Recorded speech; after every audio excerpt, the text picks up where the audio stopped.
welcome to another edition of the China in Africa podcast, a proud member of the Sinica Podcast Network. I'm Eric Olander, and as always, I'm joined by CGSP's Africa editor, Geraud. Joining us today, not from the beautiful island of Mauritius, as he usually does, but today from, I think, the very chilly shores of the Potomac River in Washington, D.C. A very good morning to you, Geraud. Good afternoon, good morning to you, Eric. It's very cold here in D.C., but here we are. Here you are. Well, you've spent the week there, in fact, and we'll talk about your testimony before Congress at the end of our discussion today, but talk to us a little bit about the conversations that you've been having all week with various stakeholders in D.C. What's been the questions? I mean, obviously, this is the first time you're back since the Trump administration's in power. So tell us what's different this time compared to previous times, and what are people talking to about? So I came here first for the China, the Latin America Africa Forum on China. It's a gathering where we had all the China and Latin America experts on China talking about everything about what China is doing in Africa and Latin America and the cross learning experience between the two regions. It was a very interesting conversation because you find out that over the years we share the same similarities, the same concerns, the same kind of type of issues and problem in our engagement with China. We also see different type of China engagement in those regions, depending on the country, depending on the context, depending on the industry. And this is why we also find out how, at the end, institutions play a central role into shaping the quality and the nature of our relationship with China and what we can make out of this relationship. And that was really interesting because at the end of that conversation, we had a kind of like open mic conversation where it was really a very learning experience because you know the point that we always make about the China literacy issue that we covered on and on and on. It was really interesting to have someone from Latin America saying, you know what, it's really interesting how we have little of China knowledge and expertise about our China engaged and all of that. And it was really frustrating because we speak with different stakeholders on the ground. It's still the same issue. We see the same problem. And it was really echoing to me. And when I took the mic, I said, yes, I don't believe that we take China seriously enough for us to learn about China, to know about how do we move together and to take advantage of that China relationship. So that was on the part of the forum that we had there. It was really learning experience because you have also policymakers, journalists coming from DC being part of the conversation. But the side conversation are really nice. But outside that forum, I'm still having different conversation with different DC stakeholders here.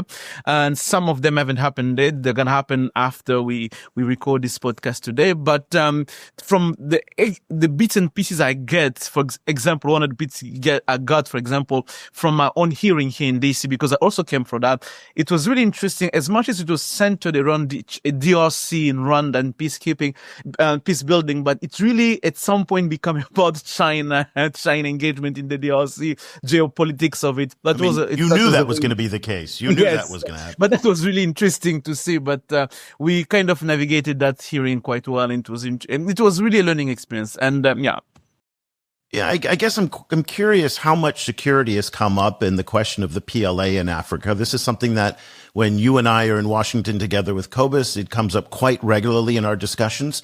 How much is that on people's minds today? So far, it's more about geopolitics of critical minerals these days. That's the buzzword here in DC about China, Africa. It's about critical minerals. It's something that we only cover on the side note about like what the PLA is doing and everything. Even when it's mentioned, it's still mentioned against the backdrop of like China security and critical minerals in Africa, how they're going to secure all of that. But that was really interesting because so far the conversation I had didn't come up that much, but really heavy topic on critical mineral geopolitics and the U.S. in China, the U.S. and U.S.-China Africa competition on the ground. That was really the main topic that came up most of the time. Well, that's a little bit surprising, in part because a main theme of the U.S.-China-Africa relationship over the past 10 years has been the question of the PLA in China. If you go back a couple of years to both the Senate and the House Appropriations committee hearings that happen every spring. Generals from AFRICOM would come to Washington and scare the bejesus out of different lawmakers by saying that the Chinese are going to be setting up bases on the west coast of Africa, talking about the growing influence of the Chinese military in Africa. We've seen this more recently come up in the context of the BRICS and the recent naval exercises that took place off the coast of South Africa that involved not only the Russians, the Chinese, and also at one point almost the Iranians. And so obviously people in Washington got a little bit upset about that. But let's dive into the security issue. And we're going to take a look back at 2025, but also look forward as to where we are in the China-Africa security relationship. And we've got two of the best people to do that for us, and thrilled to have back on the show one of our old friends, Paul Nantulya, who's a research associate at the Africa Center for Strategic Studies in Washington.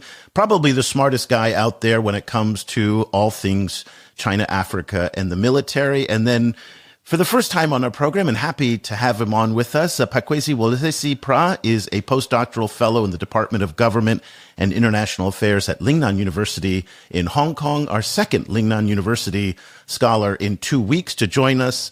Paa Kwesi, Paul, very good evening and good morning to both of you. Good morning. Good morning from a chilly Washington. Thank you for having us on the show. We are thrilled to have you. Geraud mentioned that security and the PLA is not really top of mind today in Washington. However, I think if you scratch the surface and maybe head across the Potomac down to Virginia and down to the folks at the Pentagon, they may have a different view of this. But Paul, maybe you can give us an overview right now of the mood in Washington when it comes to the China-Africa military relationship before we get into the nitty-gritty of where we are and what happened last year. Just give us the sense of what people are thinking there, given that you spend a lot of time in these circles. Yes, I think certainly the PLA engagements on the African continent continue to receive tremendous attention in the United States, for a number of reasons. One, I think there's an acknowledgement that these engagements have been expanding and continue to expand. And there has been a lot of concern in some circles about what a potential Chinese base on the Atlantic could mean for the United States. I mean, that is an old conversation that is not just confined to the government, the U.S. government as an institution, but academic, think tanks, the major think tanks that deal with the PLA and PLA studies. Generally, what I would call the PLA studies community, the People's Liberation Army studies community. So I think that's the first element. The second element is the Belt and Road program, which there had been a narrative for a very long time that the Belt and Road was kind of dying out and that it was probably going to be replaced by something else. But over the last 2 years, that is really not what we have seen. We have seen an upsurge of Belt and Road activity on the African continent. Every 6 months. I mean, the numbers are just really dizzying. And increasingly, in Beijing, in the military establishment, the Belt and Road has become much more important than it was back in 2012, 2013. I think there's an acknowledgement on that side that the Belt and Road program comes with certain security elements, both in terms of security vulnerabilities, in terms of assets and personnel, and then also in terms of the expectation by many top sort of powerful state-owned enterprise executives that there's an expectation that the PLA or any other element of China's armed forces should become more active and engaged in securing this. So that conversation also reflects in Washington and in how China studies a community. For those two reasons, I think just before we move on. Just before we move on, because I know we're going to talk about this basing issue, I do need to kind of put a disclaimer out there. This base issue has been coming, and you've covered it quite a bit, Paul, but it's been out there for about a decade now. The United States government has not produced any hard evidence. The PLA literature does not have any evidence, as far as we know, that the Chinese plan to put a base in West Africa. As far as we know, and then American government people will tell you, well, we have classified information which we can't share with you. Okay, maybe that's the case.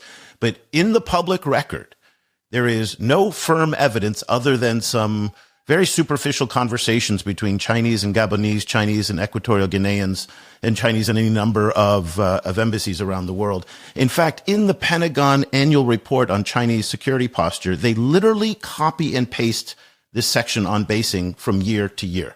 So I don't say that to discredit it. I just say that it is a theory that seems to be circulating in Washington, but is not backed up by any written, firm literature or evidence to support the case for it. So unless you know something else that's publicly available, I haven't seen anything on that. Yeah, no, I mean, I'm not conveying the U.S. government perspective, but I'm just, of course, yeah, but I just want to put it out there because not everybody's aware of that, but it is a popular theme in the discussion. It is, yeah. No, just to come back to that basing issue, and since you've mentioned that, I was quite curious on over the years, especially in this context right now, have we seen a heightened sense of that topic coming back on the table, or it's much more within the context of now the geopolitics of the rapprochement with Russia, with China, with all those naval exercises, or do you see that the basing still remain one of the center point of conversation when it comes to PLA activities on the continent in Africa, especially since you mentioned the Belt and Road Initiative, the port element, because before even having this podcast, I was reading another piece about, it came up again about Chinese port in Africa and all of that. And it was just went in a long debate, people talking about the dual use and all of that. So since I'm here, I didn't really hear much of that. So how much that basing issue is really now is still a center point or just a peripheral kind of topic around the many topics about Chinese PLA activities on the continent? I don't think it's peripheral at all. And given the attention that is being given to ports and port infrastructure on the African continent, and actually not just on the African continent, but elsewhere, looking at the Djibouti experience, where a commercial port facility was eventually expanded and upgraded to handle military logistics and effectively to become a military base. There's been a lot of discussion about the replication of the Djibouti model up and down the African continent. And I mean, if you look at some of these ports, you look at their design elements, the argument is that any one of these could be converted into a dual-use facility. It does not have to be acknowledged, does not even have to be declared, but could easily be converted into. I mean, a number of these ports host PLA port visits and stuff like that. So I'm just conveying what the conversation is. Yeah, you are 100%, Paul, but I'm just shaking my head because this. And The Economist just did a video about the same thing in the South Pacific as well, that because the Chinese have built ports to the specifications of the PLA, they can be quickly converted into a base. That's any military logistics expert will tell you that's an absurd notion. A base requires a certain type of infrastructure that simply having a port that can dock a PLA ship is one small piece of a matrix that is very complicated. And so this idea that because the Chinese built a port somewhere in anywhere in the world, that is a potential future base for the Chinese, I mean, and it also just strips the sovereignty and the agency from that host country as well. I mean, in order to have a base, you need a basing rights agreement. You need a status of forces agreement sometimes. I mean, there's so many complexities that go into it. And we throw around this, well, because the Chinese built ports to PLA specs, that means that they can have a global network of potential bases. I don't know. It seems amateur to me. Paa Kwesi, let's have you weigh in on this. No, I somehow agree with Paul because, the Chinese do not come in aggressively. They will always want to come in more progressively and subtly. So if there are ports built in certain specifications that can be modified in the future for Chinese engagement, I think they will go by that medium rather than trying to maybe establish a full structure that will maybe raise a lot of public attention globally. So I think if some of these ports are being built and the structures could be modified for Chinese purposes, they always say it's only for logistical purposes, not for a ground base. So I think these things can be modified when needed for particular purposes. I agree with Paul in that dimension. And plus, I believe, just to weigh in on what Paa Kwesi and Paul said, and maybe I'm going to play devil advocate here. If I was China, I wouldn't go full blown open like this. And as you mentioned yourself, Eric, say it requires so many other elements in terms of like agreements and all of that. By the time if I was the PLA, by the time I make the decision to do that, I don't want to be starting from scratch, from zero. I want to start by the fact that, okay, at least I already have the basic element.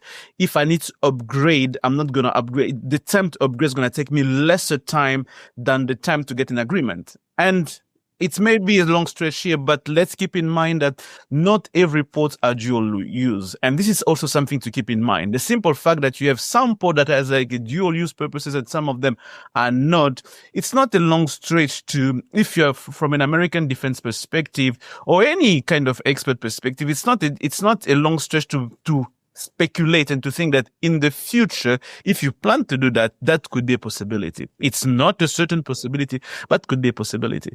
Last point on the base, and Paul, I want you to weigh in on this because we have a lot of other things that we have to get on to cover on the security front, but is the strategic imperative for the Chinese. Obviously, for the Americans, there's a big concern about having a potential Chinese military presence in the Atlantic Ocean. That is a huge threat. What we have deduced over the years just by looking at it, and again, this hasn't been proven, is that they're most concerned about a submarine base, not necessarily a full base, and that could put potentially Chinese nuclear weapons into the Atlantic that could then hit Washington and New York, which right now the Chinese do not have the capability to do. They can only go so far as the Western United States. Okay. But more importantly, when we look at Chinese core security interests, it's in the first and second island chain out here in the Western Pacific. It's in the Oceanic region, and it's in the Indian Ocean to protect oil and energy supply chains, and now critical mineral supply chains and others. The Atlantic is not a core security interest for the Chinese. So why would they go to the effort to set up a base in a part of the world that is not a core security interest? Paul, maybe take a crack at that. Yeah, I think in the recent reports, so I did a report on this. It was not an investigation, but it was a deep dive into the People's Liberation Army Navy doctrine when it comes to basing, a review of the literature, both official literature within the Chinese military press, as well as semi-official literature, the stuff that's being put out by retired admirals, retired colonels, and stuff like that from the PLA. Sort of like looking at that and looking at those conversations and trying to look at things from a Chinese perspective. And also looking at the 5-year plans, because a lot of the maritime elements that the PLA eventually implements are always contained in the 5-year plans. And putting all this material together, this study that I worked on, actually there were 2 studies, I believe, found that all the conversations about basing in China, in PLA circles, have been on the Indian Ocean side, right? That's right. There have even been reports that have mentioned countries, that might have been inadvertent. It might have been strategic signaling. But anytime, any of these countries that have been mentioned in this PLA material, this PLA literature, have all been on the Indian Ocean side. That's the point that I agree with, that the literature does not talk about the Atlantic. It talks about the Indian Ocean. It doesn't talk about the. So that's what my study found. I mean, just in terms of the analysis, publicly available material, publicly available analysis out there shows that the PLA, outside of the Western Pacific, the PLA is very interested in the Indian Ocean, and so Indian Ocean, Indian Ocean, Indian Ocean. That's what it is. Okay, and that's what my study. Right. That's what my study found. Yeah. Okay, well, let's move on to another topic. And just because I know we could get stuck on the basing issue for the rest of our discussion here today, but one of the highlights of last year was the enthusiasm that the Chinese brought to promoting the Global Security Initiative.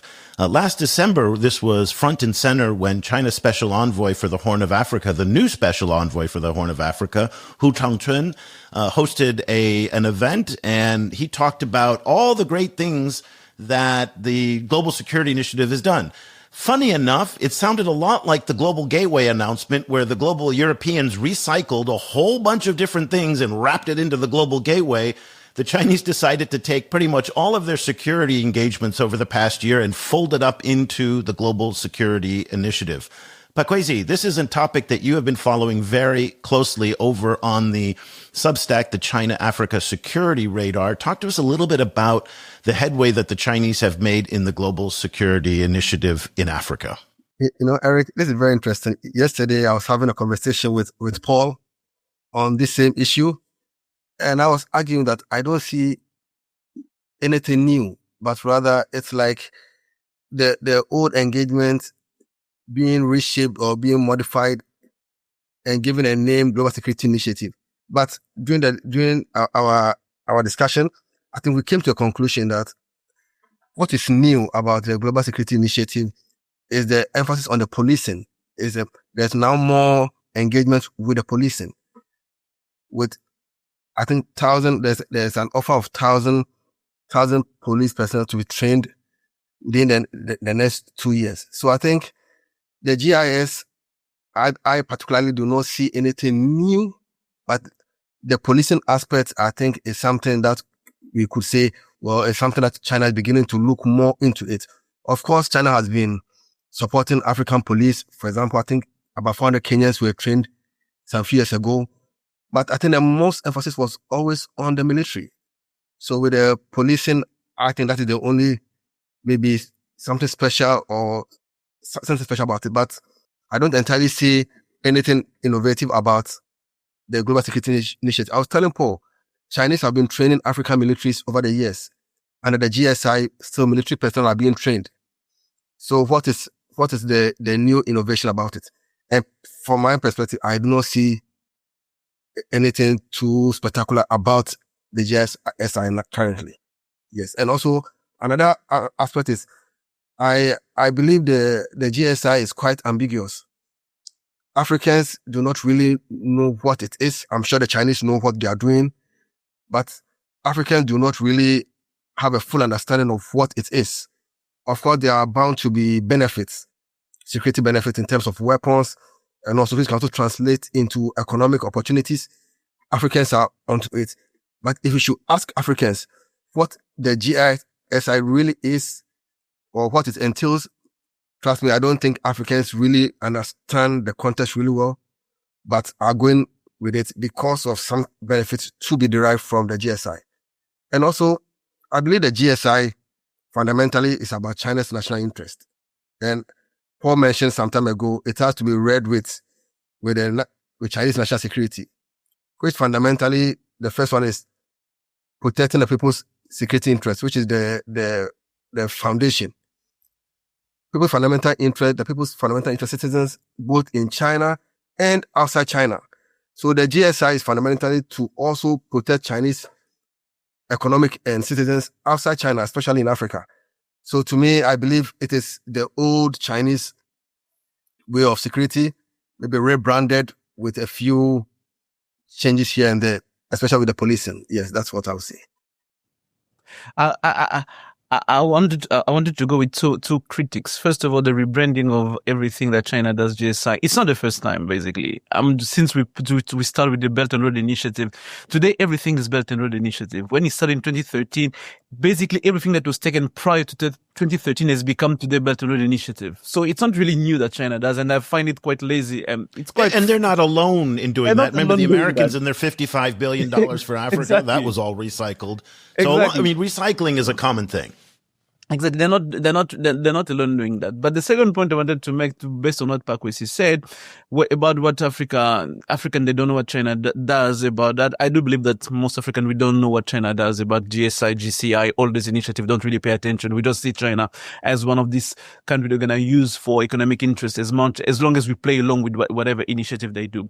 And what you mentioned is really something that really stuck to me, in a sense where the GSI, the policing and all of that, and Paul, you mentioned it during the forum, and when we're having the conversation, are we seeing a certain change of norms of policing? Because we see a lot of training, we see a lot equipment much more. Because even in policing we see much element of equipment provision more than training element. So are we seeing a certain sense or a certain dimension of norm setting in the way that Africans are policing under what we call today GSI, or under how China is they interact with Chinese police?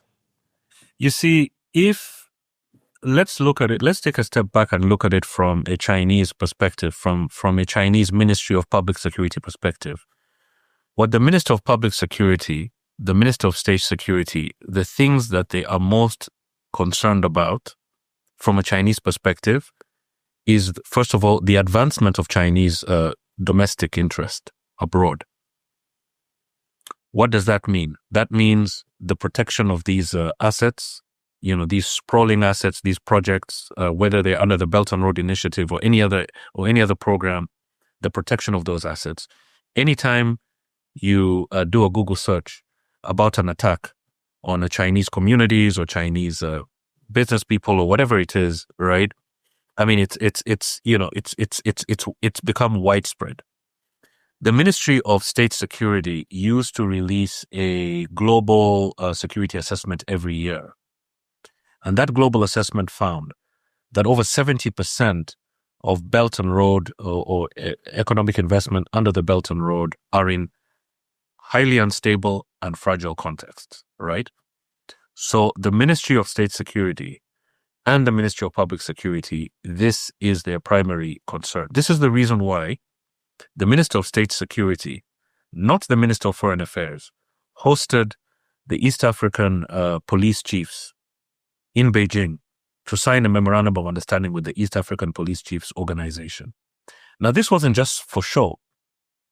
Between September 2024, when this was signed, and today, you have had over 20 African countries that have signed on to very, very specific domestic security MOUs with the MPS, right? In Ethiopia, for instance, it's looking at protecting Belt and Road investments. With Kenya, it's going to look at different things. You also have extradition issues, right? So if you're in the MPS and you want, you know that there's an aversion within the PLA to putting Chinese boots on the ground unless they're in a peacekeeping role, you're going to think of alternative security mechanisms that can actually do this work. So the answer that the Chinese, in my opinion, seem to be coming to is joint policing, things like surveillance, things like paramilitary work. These sorts of engagements allow the Chinese, from a Chinese security perspective, to have some kind of a security blanket over these interests. However, what enables that is not just money, equipment, and training from the Chinese side. It is also norm diffusion. If China is able to achieve norm affinity, right, with different partners, those partners. Can you explain? I don't know if everybody's going to understand what norm affinity means. Norm affinity basically means, let me just break it down. African policing systems and the Chinese policing system have many similarities. One, the police is part of the executive branch, right? It may be, for instance, under a ministry of police or a ministry of security, but that will still be under the executive branch. right? This is very, very different from the American or, generally the Western policing systems are very, very different. That's the which has it under the judicial branch. Yes, oftentimes. which under the like in the U.S., it's under the judicial. It's under the judicial branch, right? So it's under the executive branch. That's number one. Number two, police and law enforcement forces are part of regime consolidation and part of the regime enforcement machinery. This is what you find in China. The People's Armed Police exists to ensure that there is a measure of what the Chinese call stability maintenance, Wei-wen. Stability maintenance, right? To ensure the survival of the Communist Party of China and to ensure is effectively the survival of the government, of the party in power. African police, if you read the latest, or even if you just make a casual observation, 70% of the time when you have clashes on the streets, opposition parties being squashed and all that, most of the time it is coming from the police element, right? So you have that regime enforcement function, which is very similar. That's the stability maintenance, right? The other element is the ranking system, and he said essentially the organization of police, right? So if you look at a typical African country, the police leadership, right, will have military ranks. You've got generals, you've got officers, you've got commanders, right? You've got regional commands, right? Which you will never find in the United States, for instance. But in China, you're going to find a similar situation. Then the final point is in terms of the leadership, right? In many African countries, police will be led by serving military officers, active duty military officers. And we all know that in China, the People's Armed Police structurally comes under the Ministry of Public Security, but is operationally under the Central Military Commission, which has command and control over the PLA. So this norm affinity in terms of norm and practice, I always make the argument that when you have law enforcement personnel, law enforcement leaders meeting their Chinese counterparts, they are talking a common language. And because they're talking a common language, it is easy for China to mainstream with African policing units, which is the reason why, when you look at the data, the Ministry of Public Security interactions with African governments is much deeper, right? Much more frequent and much more routinized than even the People's Liberation Army. They conduct more operations, right? So from that perspective, what the Global Security Initiative does is it provides an institutional architecture for that to happen. Because the Global Security Initiative, yes, there have been seminars that have been organized for African military personnel that are looking at GSI mainstreaming. We saw that in China.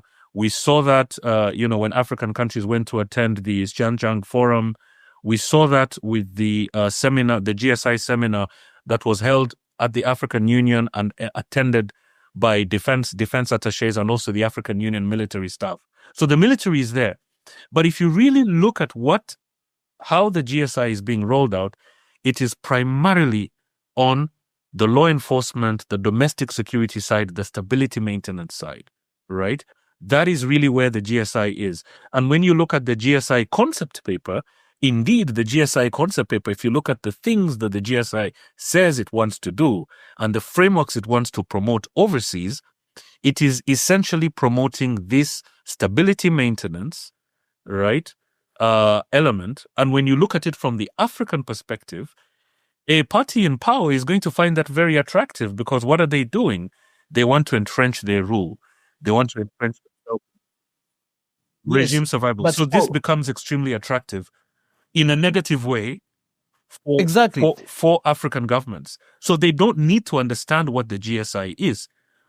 Okay. But they understand that if they go to Beijing and say, listen, from the GSI budget, the GSI authorities, and these African governments know that GSI money comes from MPS. It does not come from the MOD, right? When they go up there, they're basically looking for equipment, surveillance, surveillance, elements. And in a negative way, there is an admiration for the CCP in terms of, here is a party that has held power all these years, since 1949, without a real threat of being overthrown. That in itself becomes attractive from the African side. So an African government does not need to understand the GSI. What they don't need to, they're looking for something, and part of what they're looking for is regime survival. Other governments want to promote the GSI because being seen by the Chinese to be supporting the GSI means that you cultivate the Chinese government for other things. It could be infrastructure finance, it could be Belt and Road funding and stuff like that. That's exactly what the Kenyans have done. So the Kenyan government doesn't need to understand GSI. The Chinese government knows exactly what they're trying to do, but the Kenyan government is trying to unlock other things from the Chinese by showing the Chinese, hey, we want to buy your security equipment and we want to, adopt some of your security norms. So it's a much more complex and nuanced picture. It's a much more opportunistic and very opportunistic, absolutely, very opportunistic. To say, we don't need to understand what you're doing, but as long as it gives us access to weapons, to equipment, to money, and maybe to economic advantage, that's going to be something that we're going to rely on. But still in the GSI, let's move a bit away from the police. Are we seeing another similar component of the GSI that's taking place in Africa, on the African continent, Paa Kwesi? You talked about the police, but beyond the police, are we seeing something else that we can pinpoint that allows us to see, we see a certain norms, it's an element of the GSI in that space? I think now going for China frames every security engagement within the GSI. So, for example, in the Sahel, for example, delivering of weapons to Mali, I think about 4 consignments in last year. Also, Niger, Burkina Faso. All these are framed under the GSI. GSI. Yes, but prior to the GSI, weapons were being delivered to African countries. So I as I said earlier, I'm very skeptical about the GSI in totality. I do not see anything, as I said earlier, unique that can be pinpointed to us different from what has been done prior to the GSI coming into motion.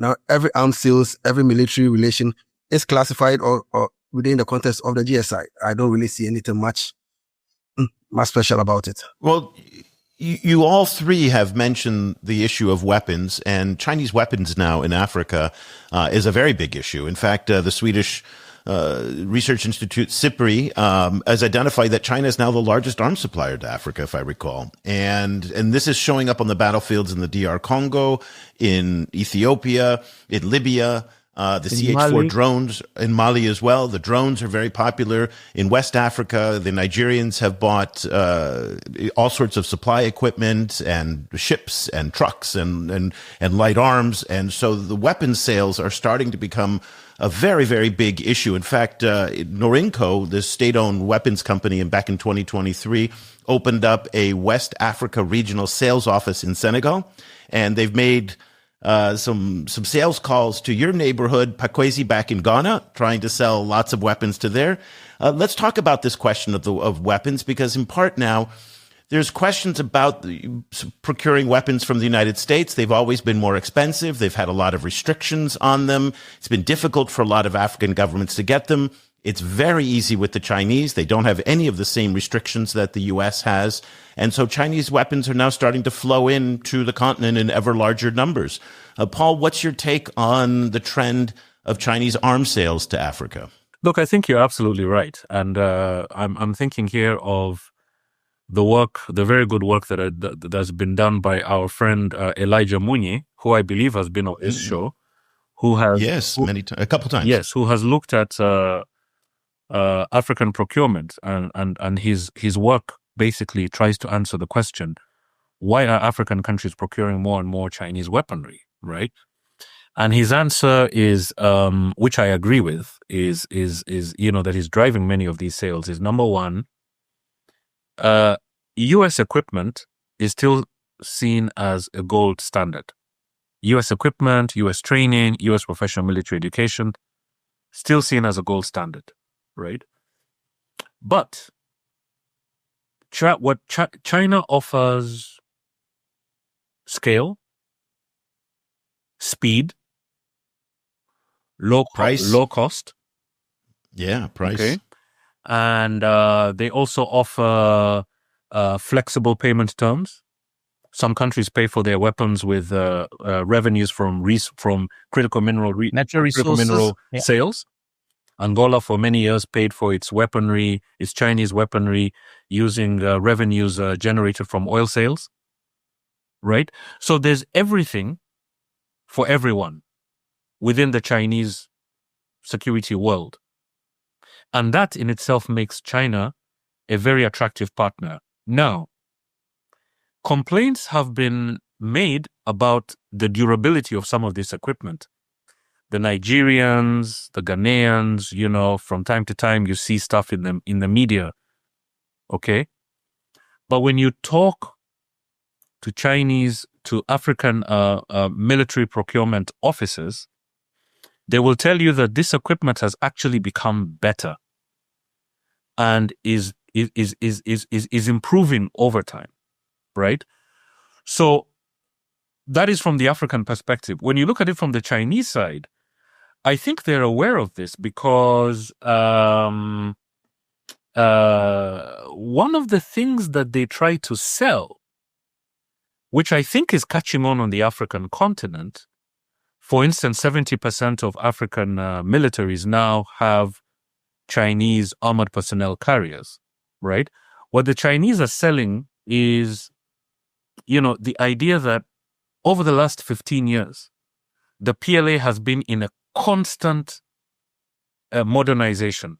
Modernization of the PLA has been in constant motion since Jiang Zemin, right? The PLA has improved its capabilities. It's become bigger. It's become more organized. And so what the PLA does, it goes to an African country and says, "Hey, we provide an opportunity for you to be exposed and to learn from a military that is modernizing at a very fast pace." Now, that's a message that resonates in an African military. We did a study a few years ago that was looking at the elements that rising African military personnel find attractive. Number one is interaction and engagement with foreign forces. This is extremely fundamental, and it is identified as one of the shapers and markers of the profession of arms within an African context. So the Chinese are basically touching a demand, and their message is resonating with these African countries. And what is so interesting, one of the indicators that the message is resonating is who procures Chinese weapons.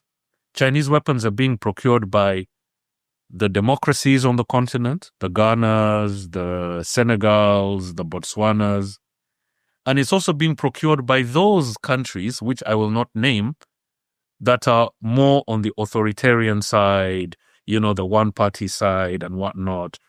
It's being procured by the kingdoms. It's being procured by everybody, right? So the messaging is suiting as far as weapon sales are concerned. China basically modulates and calibrates its messaging based on the partner that wants to procure this stuff.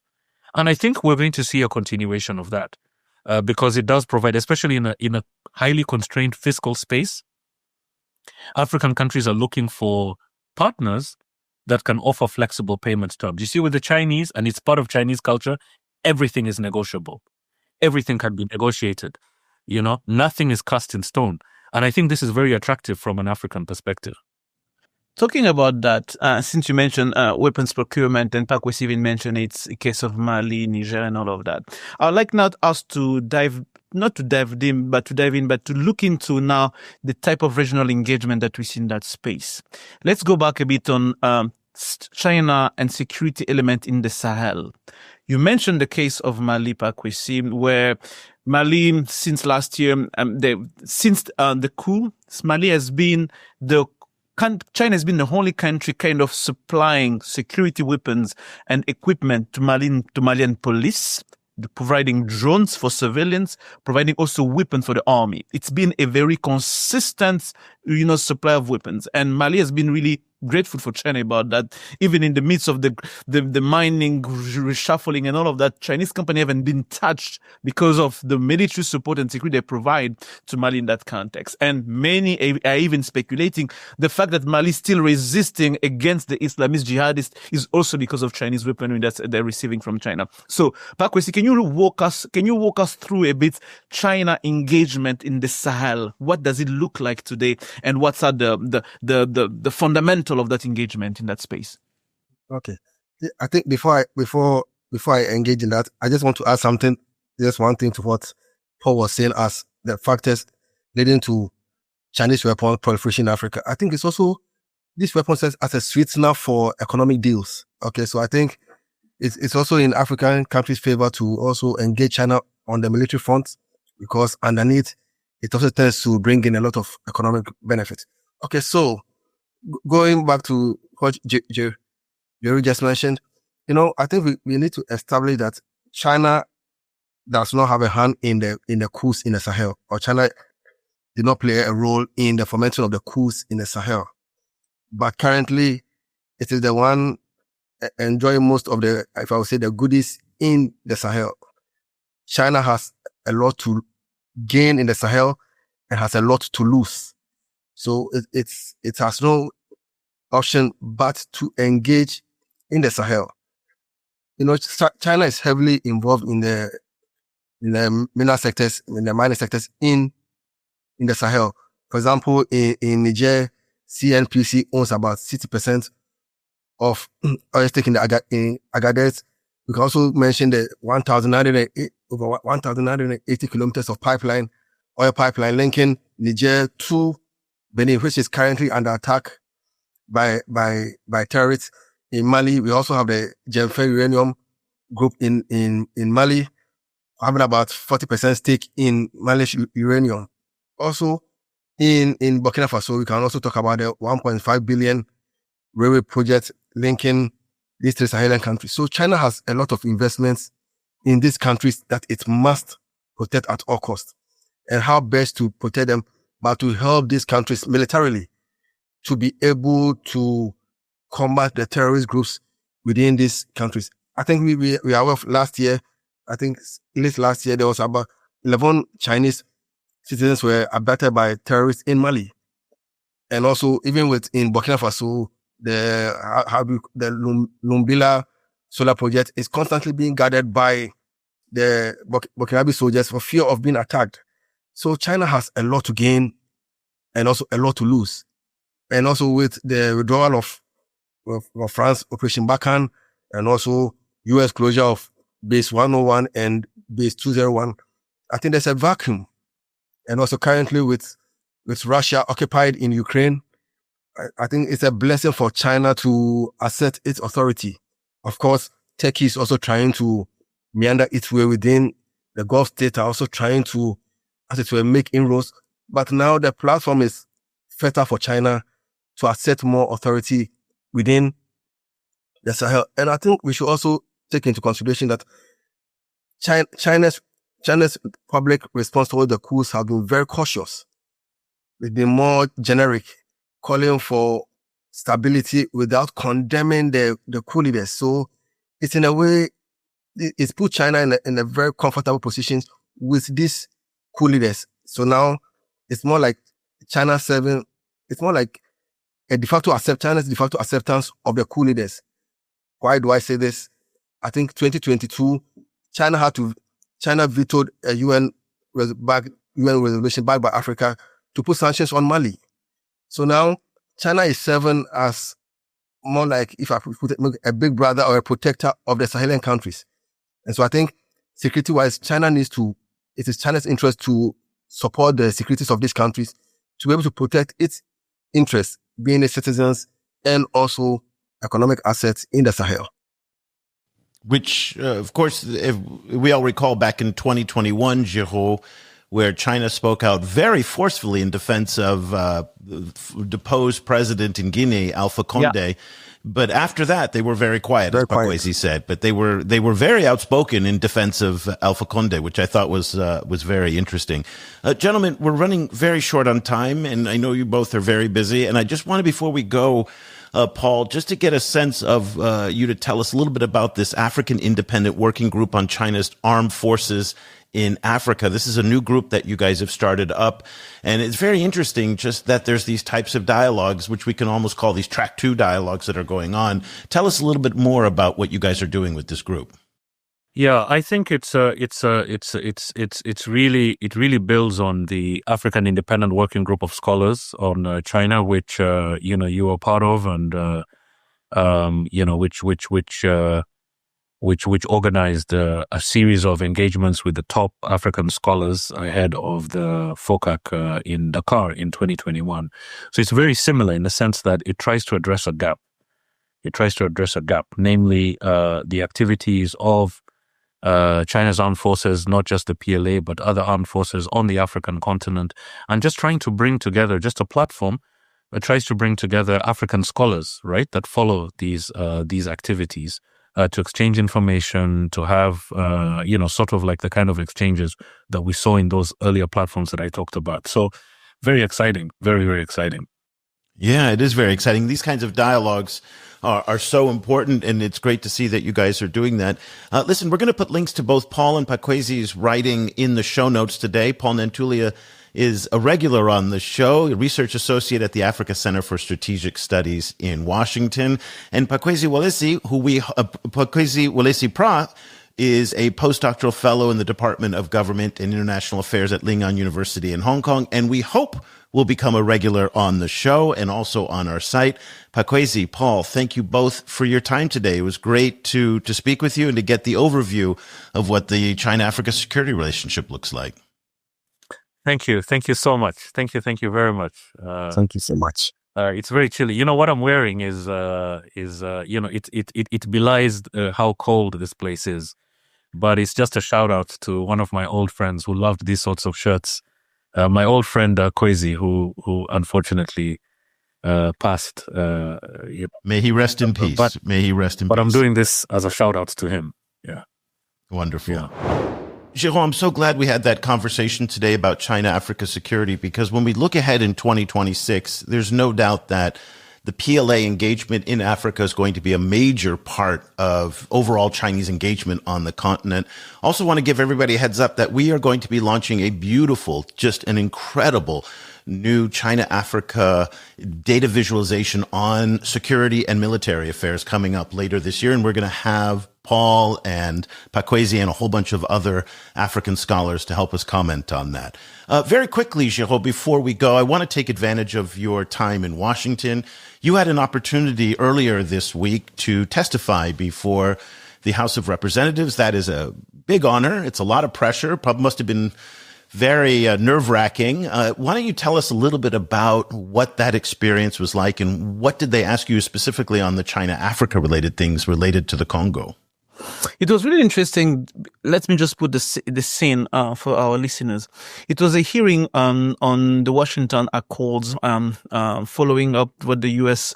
has brokered between the DRC and Rwanda last year in December, and following up also on the series of the agreement they've signed between the DRC and the United States. So the conversation was about having expert opinion on what to be the next step to advance those accords and those agreements. And I was called to talk about those issues and to talk about what could be done and what should be done to further the conversation. But it was really interesting how the topic itself talked about Washington Accord and the DRC and Rwanda, but it's quite, quickly change to China's child labors and critical minerals in the DRC and all of that. I wasn't asked, and interestingly, I wasn't asked those questions. But I had the Why opportunity. not? I mean, because I feel the other side, the Republican side, had two experts toward which they were kind of directing those kind of questions and those criticism. They did not really, as much as they were mentioning China, but they were not really trying to pose a question about China and wanting an answer about that. But I had an opportunity to clarify some of the topic that was related to China. For example, when you talk about child labor, and I had in mind of the testimony to clarify that it's not good for the Congolese people and for the DRC to try to shape the child labor issue from a geopolitical perspective, because we see child labors in different sectors of the economy where we don't have Chinese presence, when it's not mining activities. So the child labor issue, it's a structural poverty issue that needs to be addressed, and shaping it as a geopolitical conversation does not help the DRC. It just helps to make political points here in DC, which I've mentioned during the hearing, but it does not help fundamentally people in the DRC. If they want to help people in the DRC, it's to help the DRC address the structural failures that makes those kind of issue possible at the first place. Now, do you think you will be invited back to testify before Congress again? Did they like what you had to say, or did you burn any bridges and say truth-telling and saying, listen, guys, you're full of it? No, I don't think I've burned bridges. The hearing is online. I think people can go and watch. We'll pull it, and we're gonna do some sound bites of what you said in an upcoming show. So exactly. So I think the opportunity for me to be invited again is still there. The only people I pissed off a lot, I think, are my Congolese countrymates. Certain of them, a portion of them, because I was not critical, but I reshaped the conversation about the DRC crisis from focusing on one issue about the M23 and the Rwanda crisis to put in a very large context and broader context of peace and stability in the broader DRC. And my point for which people came after me is to say that, yes, Rwanda is a problem in the DRC. Yes, Rwanda is supporting armed rebellion, the M23 in the DRC, but Rwanda is not the problem of DRC peace and instability in the country. And if we have to deal with that, the United States needs to have the DRC to address those structural failures that allows the M23 and other rebellions to happen, than only saying Rwanda is the problem, let's fix it and everything is happy. That's the part where people came after me. But I think that it's time to have a serious conversation about broader issues of peace and stability in that country. And for a future show, you and I think, disagree on the role of the United States in this conflict. We're reading a book right now on battery metal mining, and he talks about in this book. Yep, we're trying to get the author on the show. But I thought of you because he talked about how George W. Bush had both the leaders of the DRC and Rwanda, and they thought they had a commitment from the Rwandans that they were going to pull out of the Eastern DRC. And this has been something that the United States has been in the middle of for 20 years.